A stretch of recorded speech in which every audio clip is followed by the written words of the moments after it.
Run your tongue across your teeth right now. Feel any fillings? Any gaps where a molar used to be? Any dull ache you've learned to ignore? For most people reading this, the answer is yes to at least one. Cavities are so common today that dentistry is one of the largest healthcare industries on the planet. And yet, for the vast majority of human history, most of your ancestors' teeth stayed remarkably intact, right up until the day they died. It's tempting to assume this was just luck or toughness or some rugged prehistoric immunity we've since lost. But the real explanation is stranger and more specific than that. It has almost nothing to do with how primitive or advanced a group of people was, and almost everything to do with one thing. What exactly was sitting in their mouths after they finished eating? Let's start with the baseline, because it's more dramatic than most people expect. Across dozens of skeletal populations studied by bioarchaeologists, a strikingly consistent pattern shows up. Clark Spencer Larsen, a bioarchaeologist at Ohio State University, who has spent decades studying skeletal remains from populations transitioning between different lifestyles, has documented this shift again and again across sites on multiple continents.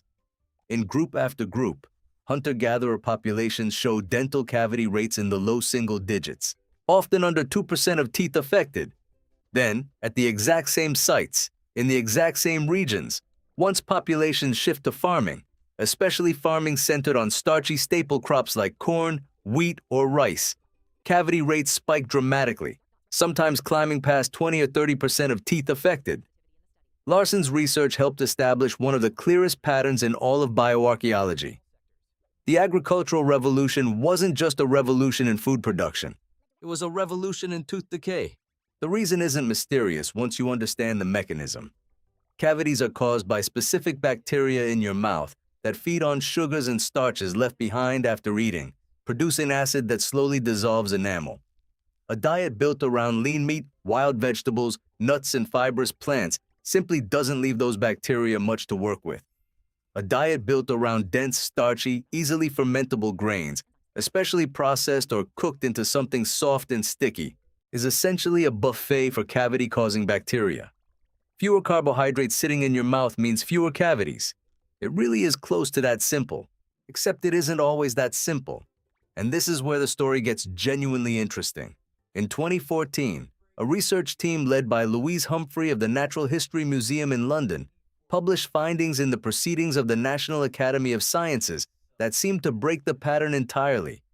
They examined the teeth of late Stone Age hunter-gatherers from Grotte to Pigeons, a cave site at Taforalt in Morocco, dated to around 15,000 years ago, well before agriculture existed anywhere in the region. These were foragers in every sense of the word, and yet the team found cavity rates in over half of the teeth examined, some of the highest rates recorded for any prehistoric population, hunter-gatherer or farmer, anywhere in the world. What was going on? The answer turned out to be diet after all, just not the diet anyone expected. Isotopic and botanical analysis showed this particular group relied heavily on wild acorns and pine nuts, ground and cooked into a starchy, carbohydrate-dense staple food, essentially a wild version of the same problem farmers would create thousands of years later with grain. The Taforalt foragers weren't protected by being hunter-gatherers. They were protected, or in this case, unprotected, by exactly the same mechanism as everyone else. How much fermentable starch was sitting on their teeth after a meal? Being pre-agricultural didn't automatically mean healthy teeth. It only helped when the forage diet itself happened to be low in dense carbohydrates, which it turns out wasn't universal at all. So the real dividing line was never ancient versus modern, or even hunter-gatherer versus farmer. It was something narrower and more specific. Was there a food that stuck around, feeding bacteria, hour after hour, day after day?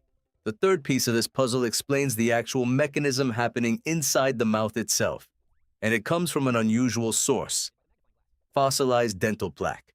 Christina Warinner, a biomolecular archaeologist now at Harvard University, has pioneered a technique for extracting and sequencing ancient DNA preserved inside dental calculus, the hardened tartar that builds up on teeth during life and, remarkably, survives for thousands of years afterward. In a widely cited 2014 study published in Nature Genetics, Warinner and her colleagues sequenced the oral microbiomes preserved in calculus from skeletons spanning thousands of years, from pre-agricultural foragers through early farmers to people from the Industrial Revolution. What they found was a slow-motion transformation happening inside the human mouth. Pre-agricultural populations carried a relatively diverse, balanced community of oral bacteria. As diets shifted toward farming and then toward industrially processed, sugar-rich food, the oral microbiome narrowed dramatically, becoming dominated by a much smaller set of species, especially Streptococcus mutans, the bacterium most responsible for modern tooth decay. The transition wasn't just about more sugar sitting in more mouths. It was about an entire ecosystem inside the human mouth, reorganizing itself around that sugar, becoming generation after generation better and better at destroying teeth. Now let's reconstruct the moment, because two very different mouths tell two very different stories. You are a hunter-gatherer somewhere in a temperate forest, roughly 15,000 years ago, finishing a meal of roasted meat, wild greens, and a handful of berries. There's little left clinging to your teeth afterward, nothing particularly sugary or starchy for bacteria to feast on through the long hours before you eat again. Your oral microbiome, though you have no concept of what that even means, stays balanced, diverse, relatively harmless. Now picture yourself a few thousand years later and a few hundred kilometers away in an early farming village, finishing a meal built around boiled grain, something soft, starchy, and clinging, worked into every crevice between your teeth. There's no toothbrush, no floss, nothing but your tongue and whatever saliva can manage. That residue sits there for hours, sometimes overnight, feeding exactly the bacteria that will, over years, drill microscopic tunnels into your enamel. Two humans, separated by a few thousand years and a few hundred kilometers, could have almost identical genetics, almost identical hygiene habits, and completely different dental futures, purely because of what kind of residue was left behind on their teeth after eating. Here's the counterintuitive twist. It's easy to walk away from all of this with a simple, satisfying story. Ancient humans ate natural food and had perfect teeth, and modern processed food ruined everything. That story is comforting, but it isn't quite true, and the Taforalt foragers prove it. The real cause was never about being ancient or modern, wild or farmed, primitive or advanced. It was always about one narrow, specific thing: how much starch or sugar lingered in the mouth. Feeding bacteria. For how long? How often? A hunter-gatherer eating carbohydrate-dense acorns every day could have worse teeth than a farmer eating relatively fibrous, low-starch grain. The story isn't nature good, civilization bad. It's a story about crumbs, quite literally, and how long they sit around. And that's the part that should sit with you a little uncomfortably, because it means the difference between healthy teeth and a mouthful of cavities was never really about which era you were born into. It was about something almost embarrassingly small. What specific food, in what specific form, was left clinging to your teeth after your very last bite, and whether anything, water, saliva, time, or eventually a toothbrush, cleared it away before the bacteria got to work. Which brings you back to right now, to your own mouth, and the sugary coffee or soda or snack still sitting somewhere in there from earlier today.